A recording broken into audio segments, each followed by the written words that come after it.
Welcome to Wonderland Unlocked. I'm Courtney, a certified peer support specialist, and this is Series 2, Through the Rabbit Hole, the beginning of self-discovery. I've fallen down my own rabbit hole, questioning everything along the way. Now, I'm here to support you as you explore the unknown, challenge what you believe, and uncover who you really are. Take a deep breath. The rabbit hole is waiting. Let's unlock Wonderland together. Alice, sweetheart, it's time for tea. Alice. Alice.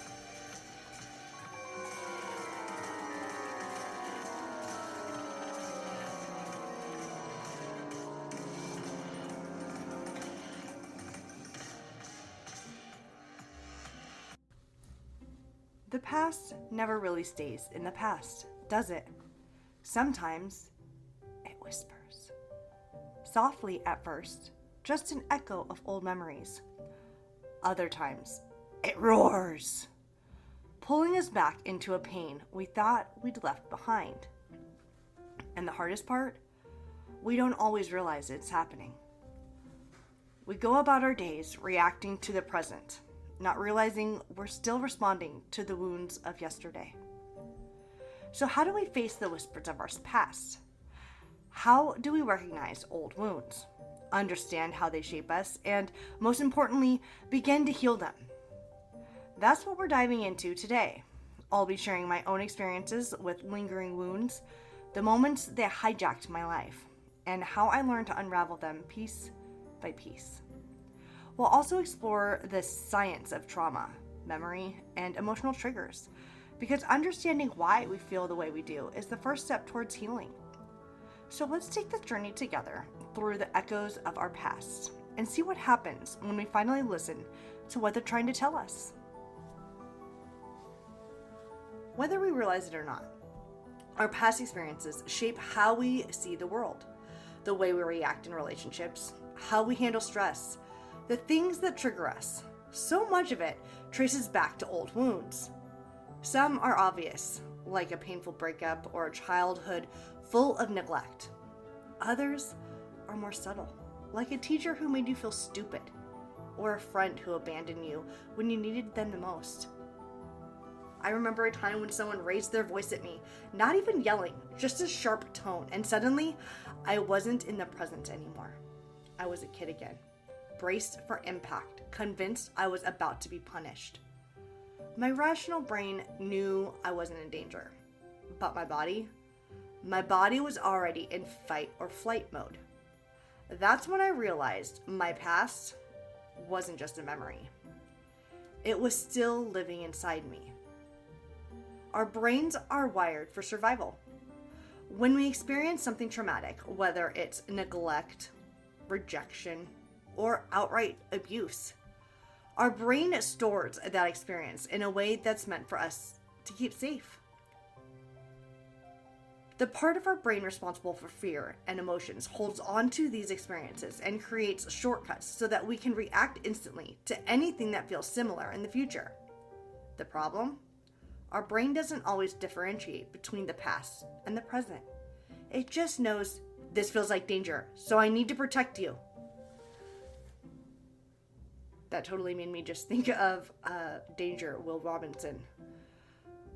That's why something as small as a tone of voice, a smell, or even a certain phrase can trigger a flood of emotions that seem bigger than this situation itself.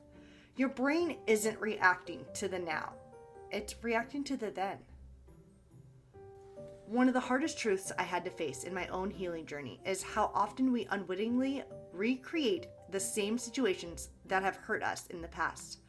It's not something we consciously do.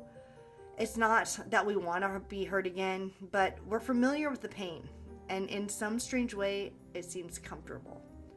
You might find yourself in relationships or situations that echo past wounds, even if you're aware of the pattern. And that's the catch. Sometimes we can't break the cycle until we bring awareness to it. For years, I kept finding myself in relationships with people who made me feel like I had to earn their love. There was this lingering belief in me that love wasn't unconditional, that I had to prove myself worthy of affection. And I'm not sure when it started, but I realize now it goes all the way back to my childhood. My parents' love felt conditional, and while I'm sure they didn't intend it that way, the action spoke louder than words. And so, as an adult, I kept gravitating toward relationships where I felt like I needed to constantly prove my value. I felt like I couldn't just be enough as I was. At first, it was all subconscious. I didn't realize I was playing out an old script. But slowly, I began to see the patterns. Every time I chose someone who needed something from me, whether it was attention, validation, or effort, it felt familiar. And yet, I never felt truly seen or loved for who I was. This pattern kept repeating because, in a way, it felt safe, even though it hurt. The moment I realized this, I had a decision to make. Would I keep allowing my past to dictate my present? Or could I break the cycle and rewrite my future? What's interesting about the brain is that it doesn't always seek what is good for us. It seeks what is familiar. In many cases, our brains will try to recreate patterns from the past, even if those patterns were damaging or painful. It's like we're running on autopilot and our brain doesn't always know how to distinguish between what's harmful and what is safe. In trauma psychology, there's a concept called repetition compulsion. This is where we unconsciously repeat behaviors, situations, or relationships that mirror past traumas, even though we may want to avoid them. It's a coping mechanism that was developed in childhood to deal with overwhelming feelings. And over time, we may carry these unconscious patterns into adulthood. The attachment theory can help explain why we recreate unhealthy patterns. Your attachment style developed in early childhood influences how you form relationships as an adult. If you had insecure attachments growing up, you might find yourself drawn to emotionally unavailable or toxic partners, even if you're consciously trying to avoid them. The emotional pain of these relationships feels like home, even though your rational mind knows it's unhealthy. The first step to breaking a pattern is recognizing it. Ask yourself, where do I keep ending up in the same painful situations? What does it remind me of? And what belief am I carrying that makes me think I deserve this? This is where therapy, journaling, and self-reflection can be powerful tools. Because once you identify the pattern, you can start to rewrite it. When we think about healing, we often imagine this smooth, linear process. You get better and eventually you're, quote, fixed. The truth is, healing is messy. It's uncomfortable.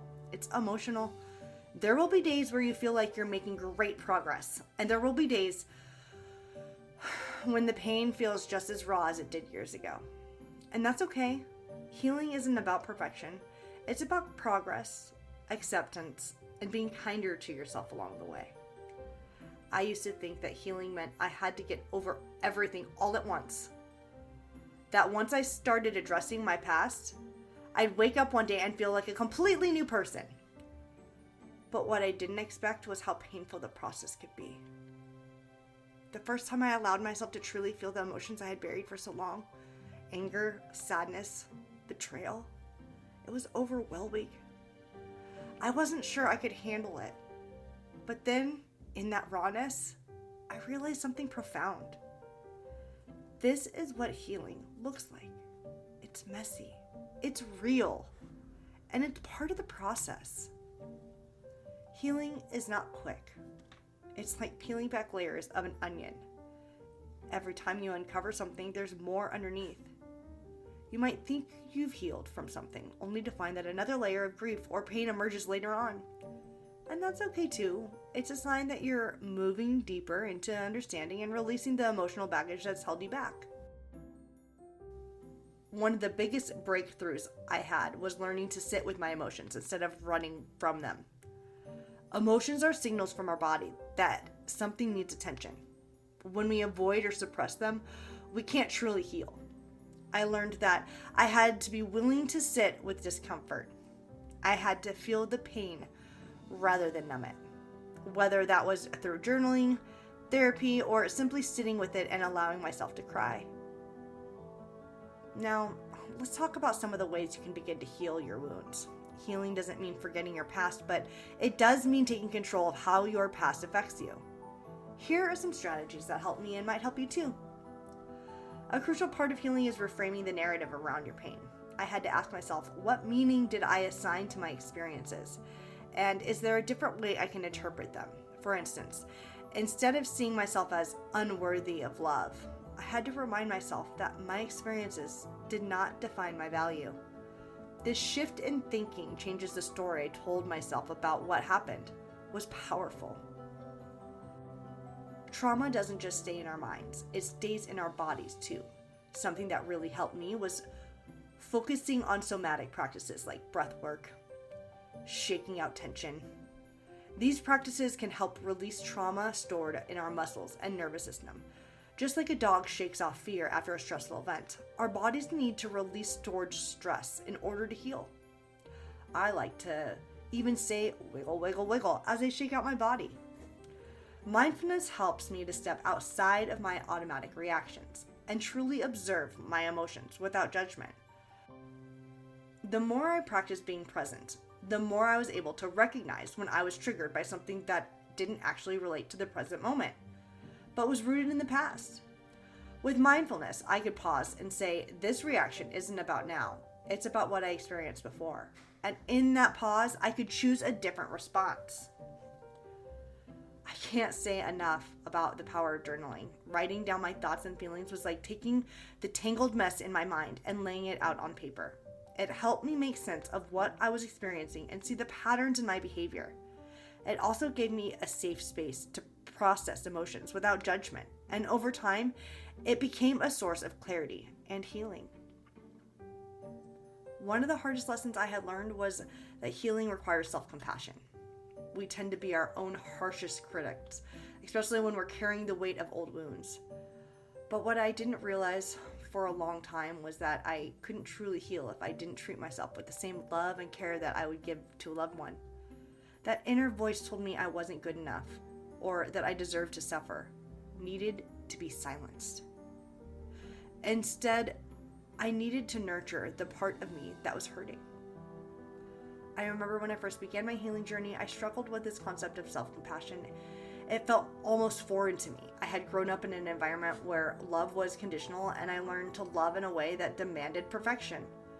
It wasn't until I started practicing self-compassion, speaking kindly to myself, forgiving myself for past mistakes, that I started to feel a shift.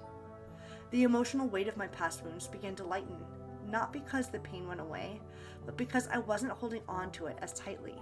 I stopped seeing myself as a victim and started seeing myself as someone worthy of care and kindness.